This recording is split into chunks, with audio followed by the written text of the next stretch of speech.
Hey guys, welcome to my channel. In today's video, I will demonstrate you a banking website that I have created using Django 3 and MySQL. So these are the only two requirements that you would like, and I would urge you guys to download the code from GitHub, whose link would be provided in the description below. And without any further delay, let's get started. After you have downloaded from GitHub, you would be presented with a folder named Final. So take any editor of your choice. I'm using VS Code and open the folder. In this, you would be noticing that there are three apps if you're familiar with Django. So apps are basically small component modules which make your project more manageable. So over here we have three apps, that is accounts, your bank, and your profiles.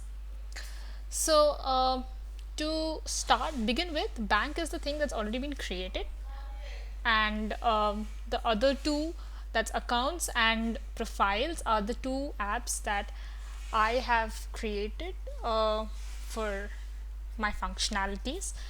So to make this thing work in your system, you need to go to the settings folder in your bank directory, and then you are supposed to go to the database. Since I have used MySQL, I have to do small changes in my database over here. So over here my engine would be changed to mysql.db.backends.mysql, and then my name would be, this is the name of the database. You have to give in your own username which you have for your MySQL and the password for it. So with this and also you need to go to your MySQL, so and create a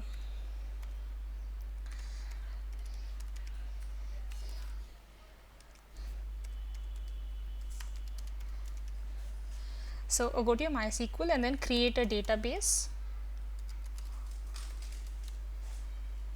of the same name that you had put over here, that is bank_db.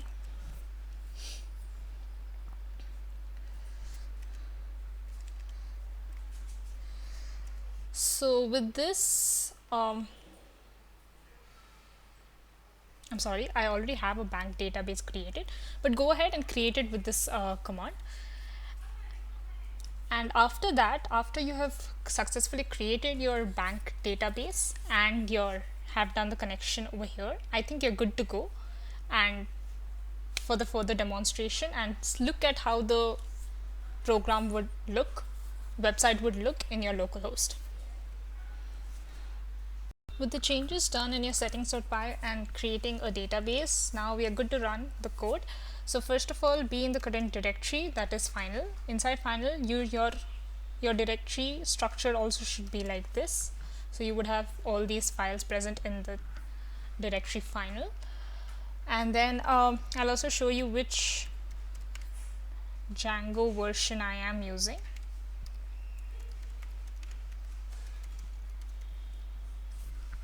So it's 3.1.7, so anything above 3 should be working. And with this, let us go ahead and run the first command.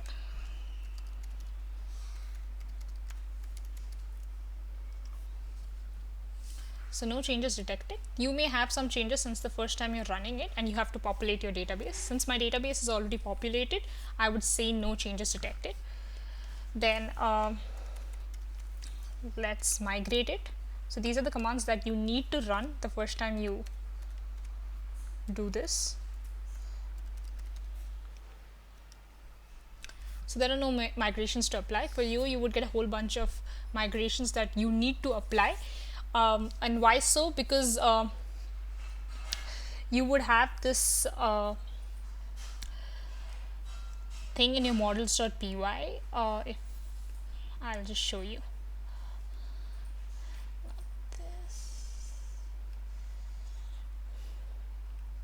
Yeah, so these are a whole bunch of tables that needs to be created in your bank_db database, which you can check in your MySQL, and I'll be showing it to you in soon time.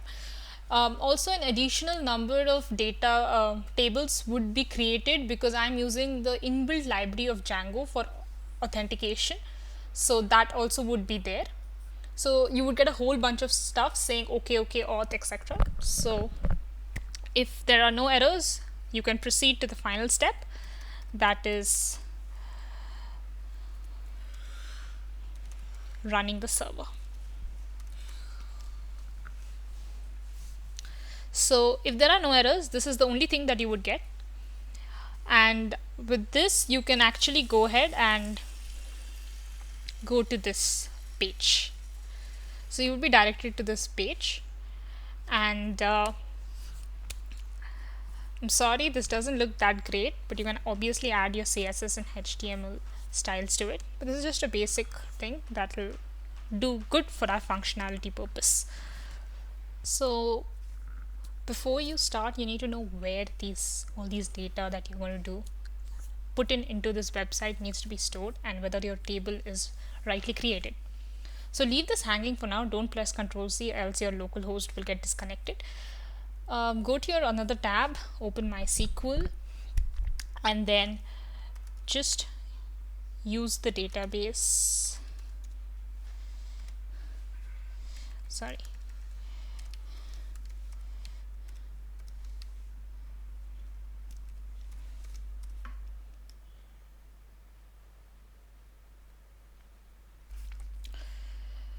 So this is your bank.db, and then you're using your bank.db, then you have to see the tables. So just to show tables. So these are the bunch of tables that needs to be created before you even proceed further in trying out how our website looks. So these are the tables that needs to be there, and each has its own use. Just explain to you in brief. So these, as all the things starting with auth, is used by the Django auth configuration, which helps us do these login and logout features and storing in and even creating a new account. So all this is done by Django. So that is why there are set of inbuilt libraries, and you would not see them in models.py file, but the rest you can see them. We have created them. So the account is basically it tells you which so I'll go ahead and tell you. So customer data is basically storing all the details of all the customers that are present and using our website. Your account data is having all the account number and the owner and the balance and all the other stuffs that are required for a transaction. Transactions are basically individual transactions done by various users. So one user can do many transactions. Money transfer is again to do a list for the transaction, a helper function, and ECS is this is the database which stores all the information about doing an electronic clearance service. So it has an ECS ID, the payer name, the payee name, and the account upper limit of how much you want to transact from that particular database. And you have a bill. Bill is basically telling you which particular row ID is complete. The transaction is complete and whether it's completed or not. So if it's pending, if it's ongoing, then it'll just show you a 0, and if it's already done, it shows you 1. So it's just giving you a credibility as in whether the transaction is an ongoing process or not. So these two are totally different. They do not anyway interfere with any of this. So the basic core functionalities are creating an account, deleting an account, taking in money, taking out money, storing all the transactions, and etc. So so with this, let's just go ahead and create a username. So let's give it some name, say bank. It's a very weird one. Also, just give it a password. Can't give it a password. Just click this and create. Okay, so I made some error. Okay, the password is too short. It must have at least 8 characters, and it's a very common password. Okay, so let's give it a nice password.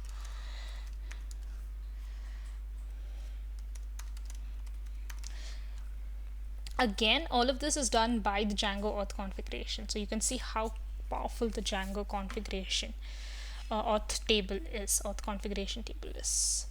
So with this, you've successfully registered. Now you just have to, go to the website and log in. So hey, your username would be displayed here. You have all the various functionalities here. Very simple page. You can always go ahead and sign in, sign out, log in, log out, etc. So this is our interface. So before I actually proceed, I would like to show you where this data is actually stored. So I already had a couple of users already done. So I can just select star from auth underscore user. That would be the place where all the information is stored, and you can see the last one that I have stored, bank. So this is the username that I have just created, and it has a password which is in encrypted format. I swear I didn't put such a big password. So the Django auth configuration library, the inbuilt library, is so powerful. It can check in your passwords, it can do a lot of stuffs, and also it can encrypt your password, so that provides some sorts of security to it. So that's why I've chose to use this. And then so you can see the bank thing that's created. So good. Now let's just go and view and okay, so I'll just show you something. If you just go to the withdraw thing, you're a new customer. So the idea behind this is that you need to have an account irrespective of whether you've registered into the website or not. So you can always register and not have an account, but in case you want to do some transaction, you need to have an account. So you can just go to the account, and you can see you're a new customer, you don't have any account yet. So just go and create customer, and you will have an account number. Just store this, it'll help you. And also your balance is 0 in the initial stages. You can create n number of accounts, so I can just create one more and create another one. So these are all the accounts that have been stored.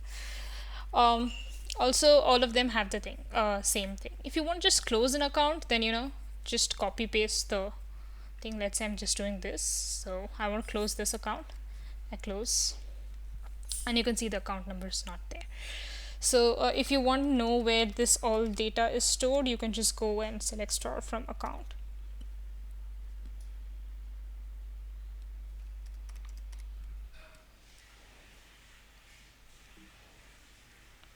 Oh, sorry, I forgot the from.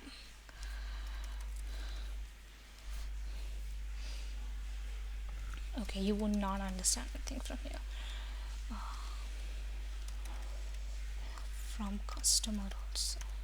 So this would give you a bit of clarity. Yeah, so bank, it's just given a default phone number for now. We'll change that later. And it has a default email ID, and this is the bank name, and the accounts created, that is 629047. You can see over here. So it's owner ID 5 bank. So 5 has this account and owns even this account. So it's neatly maintained in that database. So now let's just go to the home, and I want to do some transactions. So before that, good to go. Just copy up the account number details. Now let's see if I want to withdraw some amount. Note that we have only 0. Our bank balance is 0, so even if I want to withdraw, it should show me some error. So it does, it just says not sufficient balance. But before we actually go and withdraw, so we need some money, so we have to first deposit. So let's say we've deposited $1,000. This is the account number that I want to deposit to. I deposit, and it's deposited successfully. To view your changes, just go here, and you can see 1,000 for the corresponding account number. Then you can go again and withdraw, say, let's say 100. So now I have to have 900 as my thing. So you can see a withdrawn account. So you can just go and view again and you can see it's 900. Some things that we always carelessly tend to do is withdraw more than what we actually have. So let's say if I withdraw 10,000 from the same account number, then it gives you again an error saying it's not sufficient, no sufficient balance present. So this is all about the withdraw and deposit. So I have deposited another $100 to this account number 2. So for getting a variety of the next functionality that I would be telling is statement generation. And as you can see, it gives you all the transaction details that has occurred for that corresponding registered account or registered account. So with the login criteria, so based on that you can see that there are 3 account numbers as specified, and this is the type, etc. Self-explanatory. You can always go ahead and see which one, the particular type, whether it's withdraw or deposit, or you want to see all transactions. So that is the thing. Now the next thing that I would like to talk about is ECS. So start ECS. So what ECS is, basically it is as you know, it's electronic clearance service, and it is kind of an automation where you can just say that the bank to pay on your behalf for in a monthly basis, let's say an electric bill, gas bill, etc. So if it does not cross a particular criteria, the bank can pay it without your intervention and just send you a message. So that is what an ECS does. So with that being said, let's set up a new ECS. So let us just keep it as a gas bill, and let the account number be the account number that we used, and let the limit be thing. So now you can start ECS. So now a new ECS has successfully been created. Let's quickly go and see if our ECS table is populated.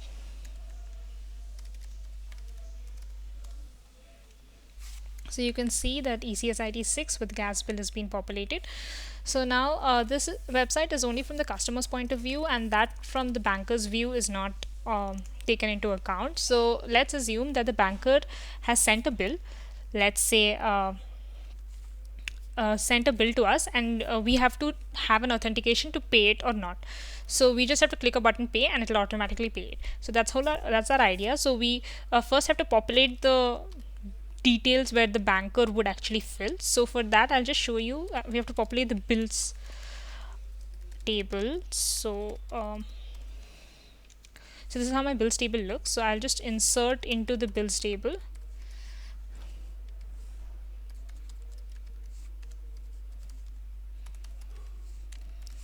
So my ID, let's say 7. The amount I want to pay is 900, and let's say it's not completed, so it's asking for our authentication, and the ECS ID is 6. That's the account which it's associated with.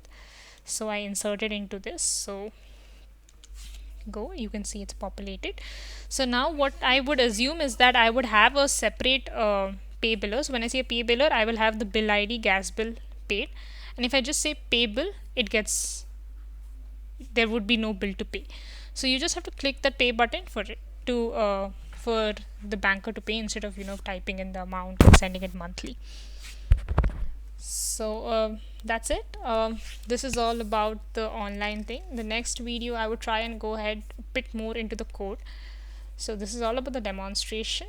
Thank you. Hope you guys like it. Give it a thumbs up if you do.